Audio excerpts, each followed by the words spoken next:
सेहत कार्ड में हम पहले 12% देते थे उसका स्टेट लाइफ को, वो हमने रीनेगोशिएट किया इस साल। और ये नहीं कि माजी वालों ने गलत नहीं नेगोशिएट किया था, हमने क्योंकि उसको रीनेगोशिएट किया क्योंकि हम अपनी इंश्योरेंस कंपनी लाना चाह रहे थे, तो वो हमने 5.6% पे किया। सिर्फ उसकी मद में हमें 1.7 अरब रुपए की बचत होगी। तो ये हम कोशिश करेंगे किस तरीके से पैसे बचाएं। ऑस्टेरिटी मेजर्स में रिवाइज नहीं करना चाहूँगा आपके सामने वक्त की कमी की वजह से, लेकिन जो सबसे इम्पॉर्टेंट चीज़ है जो मैं बताना चाहूँगा कि हमने पिछले साल और इस साल सूबाई हुकूमत ने जो है मैसिव किस्म के जो है सिक्योरिटी आलात पे हमने पैसे खर्च किए हैं, security and law and order. इस वक्त वो आप समझ लें कि सेहत के बाद जो है 3rd नंबर पे जो है पाकिस्तान केपी की जो है सेहत के एक्सपेंडिचर्स सिक्योरिटी हम एक्सपेंडिचर कर रहे हैं। बजट हमने 155 अरब का रखा था और उसके अलावा हमने डेवलपमेंट वगैरह अगर मर्ज एरिया का मिला लें तो 180 अरब रुपए जो हमारे मजमूई तौर पे बजट का 9% बनता था।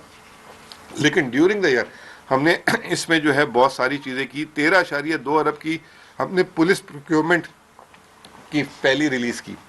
फिर उसके 4 अरब रुपए सीडीडी को अभी और स्पेशल ब्रांच को mobility of arms and specialised equipment के लिए दिए। 3.8 अरब रुपए सीटीडी को मजीद देंगे हम, ठीक है ना। नॉन एडीपी स्कीम में जो है हमने पैसे किए। इसके अलावा 638 सीटीडी फील्ड ऑपरेटर पोस्ट हमने क्रिएट किए हैं। सेफ सिटी जो अभी कैमरे की आजकल बहस चल रही है, उस पर भी मैं आपको एक बात बता दूं, यार हर चीज़ हम पे ना डाल दिया करें। जो सेफ सिटी है उसको हमने बजट दिया पुलिस को, और पुलिस ने भी बहुत अच्छे बच्चों की तरह, क्योंकि पूरे पाकिस्तान में एनआरटीसी ये काम कर रही है और एनआरटीसी एक वफाकी इदारा है, वो उसका काम कर रहा है। उसका जो है सारा ये इंस्टॉलेशंस हैं, और वो जो उन्होंने हमें पैकेज जो बना के दिया था उसमें उनकी जिम्मेदारी है। तो वो जो एक हमारे एमपी दोस्त है वो भी हमारे खाते डाल लेते, वो उन्हीं की पार्टी की उस वक्त इदारा है, और वो कैमरे गिने, अगर कहीं कम है तो निशानदेही करें ताकि हम उनसे सवाल करें।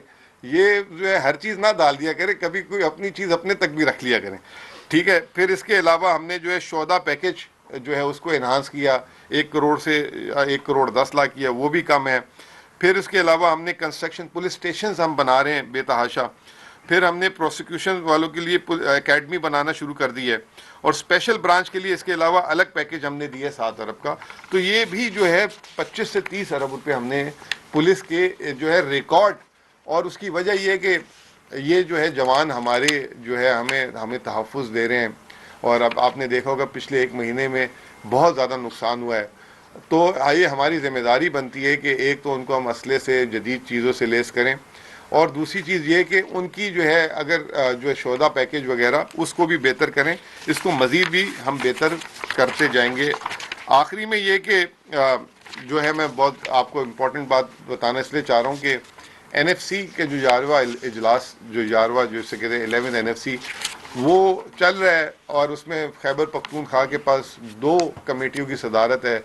एक टैक्स टू GDP है और एक है ये वाला फाटा वाला। उसमें जो है तमाम सूबों ने एग्री तो कर लिया था कि जी जो फाटा जो मर्ज एरिया है वो जो है उसका हक हमें मिलना चाहिए। हमारा हिसाब ये कहता है कि अगर ये 2018 से मर्ज हो चुका होता तो आज की महंगाई के हिसाब से ये 1800 अरब रुपए इस इलाके को मिल चुके थे। तो ये 1800 अरब रुपए का शॉर्टफॉल, जिसकी वजह से इस जो है एरिया की जो है तज़ीन व आराइश के लें, डेवलपमेंट लैग के लें, वहाँ की आवाम को जो है नहीं मिले। सूबों ने एग्री किया, लेकिन एग्री टू डिसएग्री वाली कहानी चल रही है, क्योंकि उसमें उनके पैसे कटते हैं तमाम सूबों के। तो वो हमारी कोशिश है कि हम उसको लेकर आएँ, और इस बजट से पहले तो अब मुमकिन बनाने की कोशिश करेंगे। इसमें जितना आप हमारे साथ देंगे उतना हमारे लिए मजबूत केस बनेगा। लेकिन मैं आपको सिर्फ शिकायत तो नहीं लगाऊंगा, मैं गिला करूंगा वफाक के साथ। ये TDPs, ये ऑपरेशन जो है, ये सारी चीज़ें जो हैं, ये खैबर पख्तूनख्वा की आवाम अपना सीना आगे रख के पूरे पाकिस्तान को बचा रही है। उसमें अभी हमने 15 अरब रुपये दे दिए, जो मैंने आपको बताया, 1 पैसा नहीं दिया, पुराने TDPs के पैसे नहीं दिए।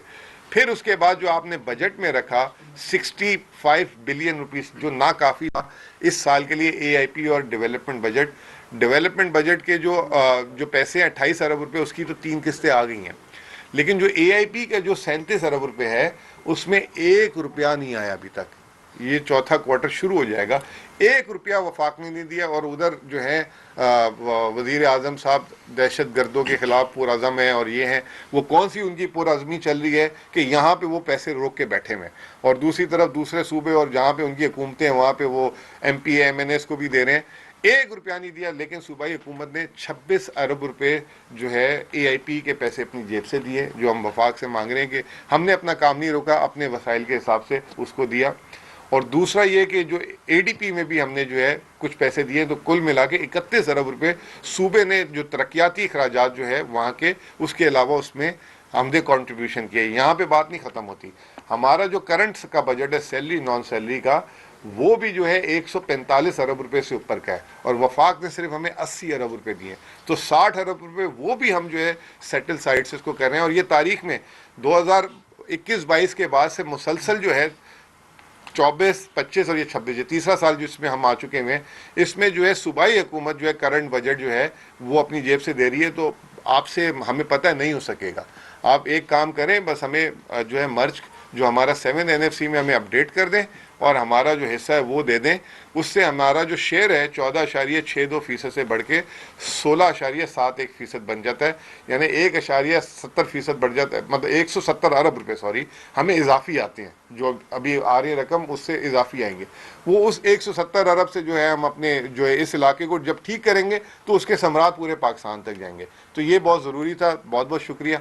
अगर कोई आपके पास सवाल आते हैं तो प्लीज़ करें। ये बताइए कि देखने में मिलता है कि आप सूबे और सूबाई हुकूमत की जिंदगी कम करते हैं और लड़ाई झगड़े में बैठ कर ज़्यादा करते हैं, तो इनका काम ही है। नहीं समझते कि आप मतलब हक नहीं अदा कर रहे इस अवाम का और इस हुकूमत का। और आपसे ये सवाल है कि रमज़ान पैकेज जो गंदम की कोई सब्सिडी हो वो मुतनाज़ा हो जाती है, तो कहीं पर लैब से होमवर्क मुकम्मल नहीं है, क्या वजह है?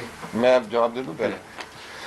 देखिए भाई, बात यह है कि आप नीयत को देखें और इरादे को देखें, और उसके अलावा आप ये देखें कि हमने किया क्या है। 2024 में जब हम आए तो रमज़ान पैकेज 10,000 रुपये, उससे पहले गंदम आपको पता है बढ़ती थी ट्रकों में और इधर उधर, और उसमें हादसा होते थे, लोगों की बेतौकीरी होती थी। तो अली अमीन साहब उस वक्त वज़ीर आला साहब थे, तो उन्होंने 10,000 रुपये का ऐलान किया, और उस साल पंजाब में गंदम की बोरियाँ, वो राशन की बोरियाँ बांटी गई थी, और सिंध ने 5,000 रुपये दिया था और वफाक ने 5,000 दिया था। तो उसका दूसरा साल जो पिछला साल था, सब ने 10,000 किया।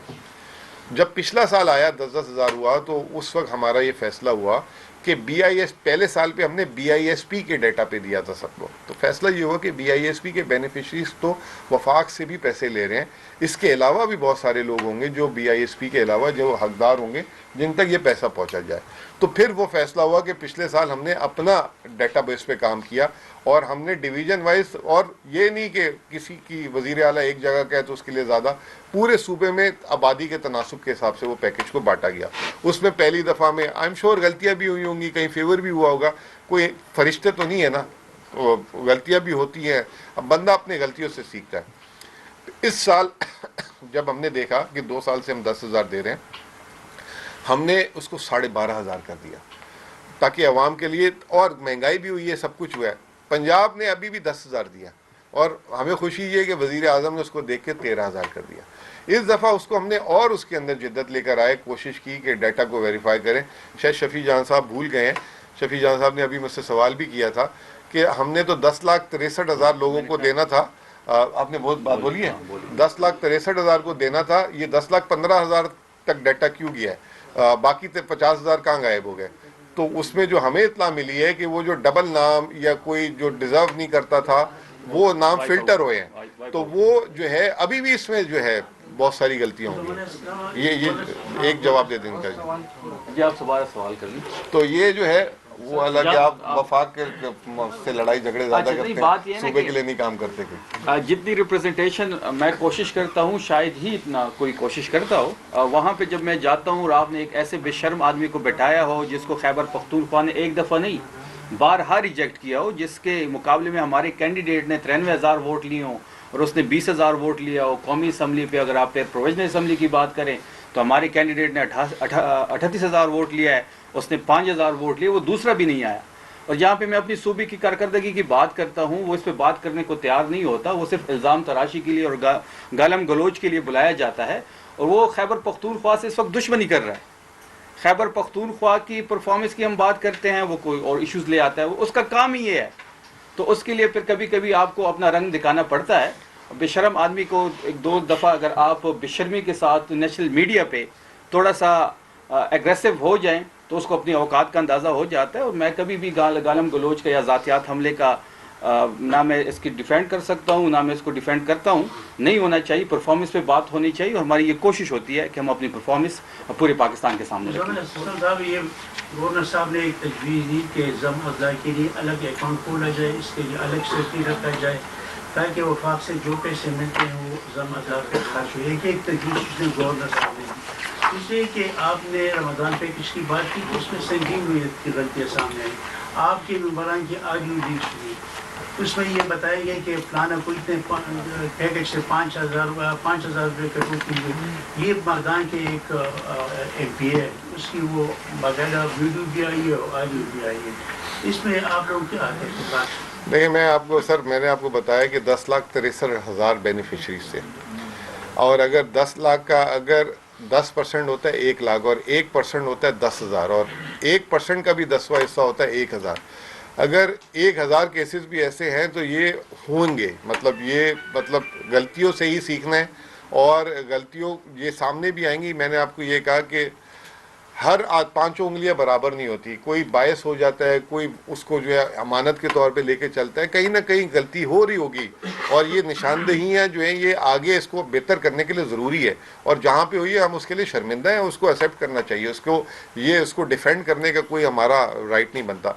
दूसरा, गवर्नर साहब ने जो बात की, गवर्नर साहब को मैं बताऊँ कि जो ज़म अज़ला की अकाउंटिंग ही पहले दिन से अलग है, उसका बजट भी आपने देखा होगा, जो बजट साथी कवर करते हैं वो बजट भी अलग प्रेजेंट किया जाता है, उनकी तनख्वाहें भी अलग प्रेजेंट की जाती हैं, उनका डेवलपमेंट बजट भी अलग प्रेजेंट किया जाता है, और वो उनका बजट अलग प्रेजेंट होता है, हमारा अलग होता है। उसकी वजह ये है, उसकी वजह भी ये थी कि जब तक हमें वफाक से ग्रांट एंड एड मिल रही है इनकी, तब तक हम उसको अलग इसलिए दिखाने ताकि वफाक भी हमें उंगली ना उठा सके कि ये पैसे आपने इस्तेमाल इधर कर लिए, ये तो इधर के लिए दिए थे। और हमें आसानी हो रही है कि जो हम पैसे उनके ज़म अज़ला में पैसे खर्च कर रहे हैं सेटल साइड से, वो उनको बार बार बता रहे हैं, वो हमें मिलने तो है नहीं, लेकिन हमें बताना पड़ता है कि देखें ये जो है सेटल साइड वालों की कुर्बानी है जो ज़म अज़ला के लिए पैसे दे रहे हैं। तो गवर्नर साहब को मेरे ख्याल से आज ये, मैं उनको तनकीद नहीं कर रहा, लेकिन शायद वो अपडेट नहीं थे, ये पहले दिन से प्रैक्टिस ये चल रही है। जमील साहब, आपने बात की कि इस बार जो ट्रांस आई है इंतहाई कम आई है। पहली बात तो ये, विफाक ने 55 रुपए जो पेट्रोलियम मसनूआत में इजाफा किया, इसीलिए किया था कि अपनी आमदन पूरी करे। क्या समझते हैं कहाँ पर विफाक से लैक हुआ और ये जो टैक्स कलेक्शन है वो कम हुई है, और कितनी कम आई है? विफाक ने कितना कम इकट्ठा किया है? देखें, मैं आपको ये बता रहा हूँ कि जो मार्च का महीना है ना, ये वफाक का हैवी टैक्स कलेक्शन का क्वार्टर एंड मंथ है, और इसमें सूबों को भी भारी रकम आती है। उसी कॉन्फिडेंस में हमने भी कहा तनख्वाह पहले देंगे, तो वो, लेकिन अल्लाह का शुक्र है हमारे पास बंदोबस्त था। अब परेशान हो रहे हैं मेरे भाई लोग थोड़े से कि आपने 13 दिन में 2 दफ़ा तनख्वाहें दिलवा दी हैं, तो हम इसी कॉन्फिडेंस में थे कि चलो हम देते हैं, पीछे से माल जमा हो जाएगा। और तो वो जो आया है माल, वो तो जो है दांत की दाढ़ भी नहीं गीली कर पा रहा। मैं तो आपको सिर्फ ये कहूँगा। दूसरा, मैंने अभी बताया भी था कि ये जो पेट्रोलियम लेवी है, इन्होंने डिविजिबल पूल से निकाला हुआ। ये पेट्रोलियम लेवी जो है सूबों की तकसीम में नहीं आता, ये सारा का सारा वफाक के पास जमा होता है, तो वो उनका अपना वो खाता पूरा कर रहे हैं। तो लेकिन ये कि ये परेशान कुन बात इसलिए कि अब हालत जंग में है, और लाजमी से बात है माशी एक्टिविटीज़ भी कम होंगी, और फिर जो है आपको ये भी पता है कि इंपोर्ट्स काफ़ी कम हो जाएंगी, और तेल की कीमतें, सिर्फ मैं आपको एक अंदाज़ा दे देता हूँ कि जब $60 के लगभग कीमतें रहीं, और ये बड़ी इंपॉर्टेंट है, आप इसको चलाइएगा भी ताकि लोगों को भी पता लगे। मैं चाहता हूँ कि इसमें वफाक का साथ भी दिया जाए। जब $60 की कीमत थी तो पाकिस्तान का सालाना दरामदी बिल पेट्रोल का, तेल का और गैस का $15 अरब था। तो इससे ये दलील मिलती है कि हर $10 अगर इंक्रीज़ होता है तेल, तो पाकिस्तान का दरामदी बिल $2 से $2.5 अरब बढ़ जाएगा। तो इस वक्त जो है $50 से $60 जो है तेल की कीमत बढ़ चुकी हुई, और बात रुक नहीं रही। तो ये $10 अरब मोटा मोटा, अगर ये $50 अरब पूरे साल रह गया, तो ये हुकूमत के आप समझ लें कि जो ज़र मुबादला के ज़खायर हैं वो आधे ख़त्म हो जाते हैं इसमें।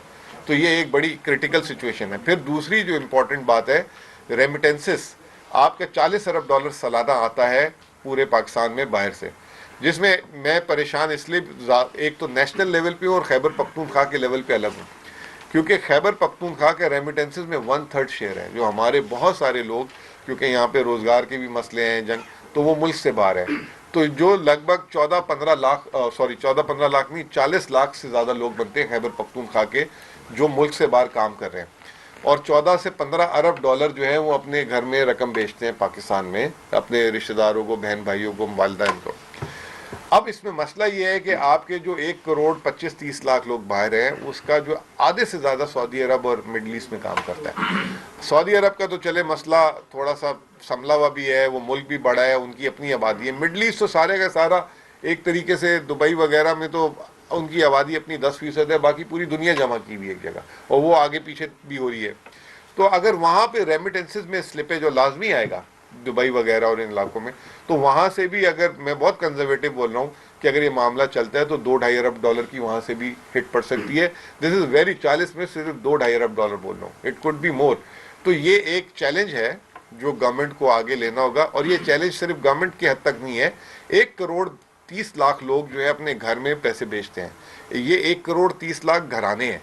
1 करोड़ 30 लाख घरानों का मतलब हो गया 7 से 8 करोड़, जो आपकी 25% आबादी मुल्क की जो है वो रेमिटेंसेस पे चल रही है। तो उसमें अगर कोई इम्पैक्ट आता है तो उनकी भी कुव्वत खरीद और इसमें मसला होता है। तो ये कुछ आगे की चीज़ें हैं जो हुकूमत अभी से सोचना शुरू करे कि उसमें क्या करना है, और हमें भी इसमें लाजमी सी बात है कुछ ना कुछ सोचना पड़ेगा। ट्रांश कितनी आई है सर?